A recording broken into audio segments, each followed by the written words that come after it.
Assalamualaikum warahmatullahi wabarakatuh dan salam sejahtera. Apa khabar semua? Berjumpa lagi kita untuk slot kali ini. So, kali ini Cikgu Mida akan berkongsi dengan anda tajuk sains tahun 5 iaitu kitaran air semula jadi. Bagaimanakah terbentuknya air ini? Bagaimanakah keadaan air berubah semasa pembentukan awan dan juga hujan? Bagaimana ya? Mari kita siasat. Apakah sebenarnya yang berlaku? Okey, sebenarnya air di bumi akan tersejat sebagai wap air dan naik ke atas. Keadaan ini menyebabkan cecair berubah menjadi gas melalui proses penyejatan. Wap air yang terbentuk kemudiannya akan membentuk awan.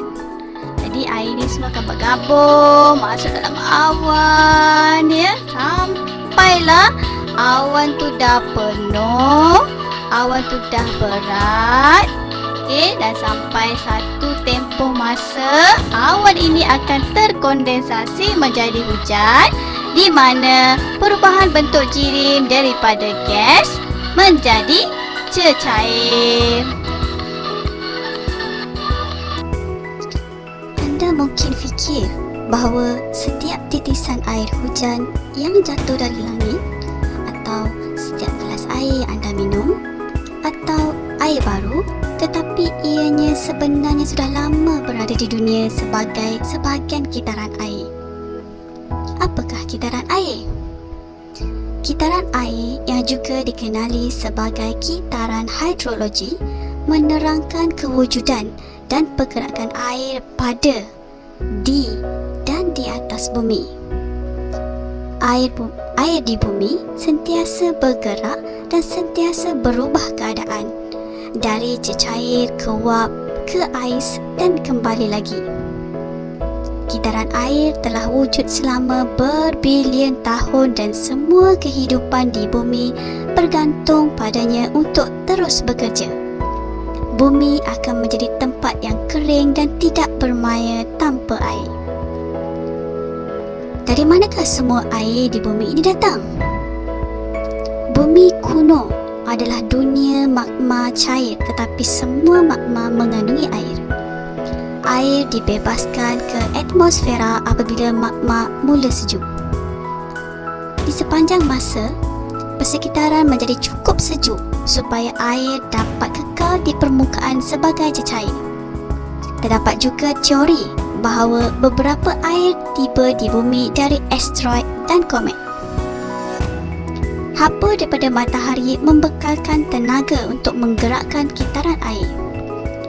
Matahari menyejatkan air dari lautan ke dalam uap. Uap yang luksina naik ke atmosfera di mana udaranya adalah lebih sejuk. Uap memeluap menjadi awan. Gunung berapi menghasilkan uap air yang membentuk awan. Arus udara menggerakkan awan mengitar seluruh dunia. Titisan air terbentuk dalam awan yang kemudiannya jatuh kembali ke daratan sebagai kerpasan, iaitu dalam bentuk hujan dan juga salji. Dalam iklim sejuk, kerpasan membentuk salji, ais dan glacier. Salji boleh cair menjadi aliran permukaan yang mengalir ke dalam sungai, lautan dan menyerap ke dalam tanah.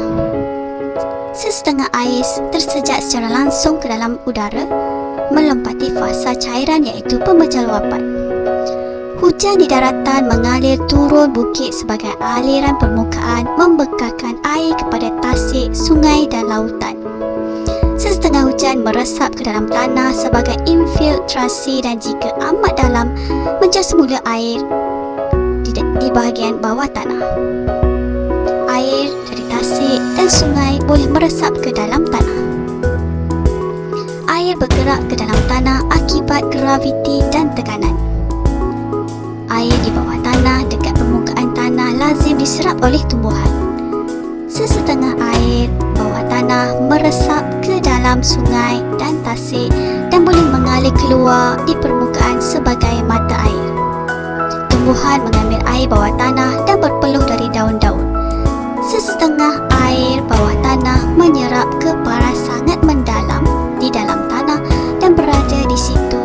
pada tempoh yang lama. Air bawah tanah mengalir ke dalam lautan, memastikan kitaran air terus berjalan. Dan air sentiasa berada dalam kitarannya semula.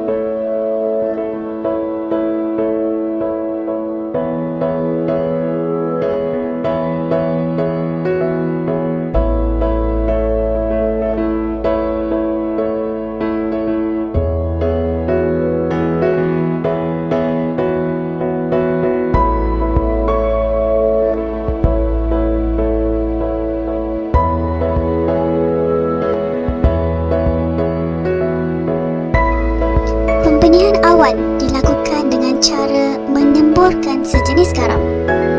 Garam yang disembur ke atas awan menjadikan awan bertambah sejuk dan terkondensasi lalu turun sebagai hujan. Apakah kepentingan kitaran air semula jadi?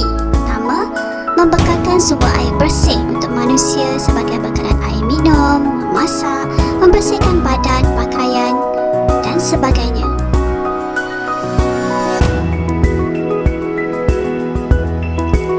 Air juga penting sebagai bekalan air yang mencukupi untuk manusia bercucuk tanam dan juga menternak haiwan.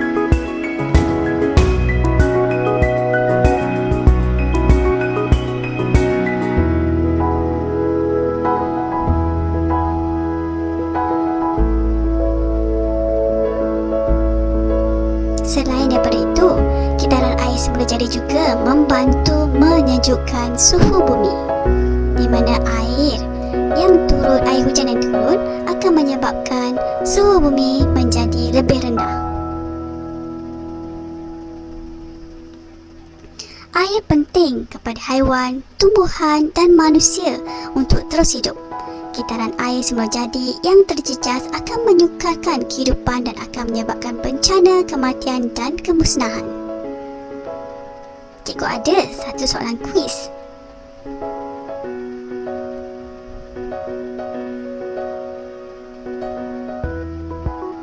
Baik, soalannya ialah, kitaran air semula jadi sangat penting bagi membekalkan sumber air bersih kepada hidupan di bumi. Apakah peranan kita bagi memastikan kitaran air semula jadi ini tidak terjejas? Sila type jawapan anda di ruangan chat. 3 komen yang bertuah akan menerima hadiah daripada Cikgu Mida. Okey, jangan lupa typekan jawapan anda.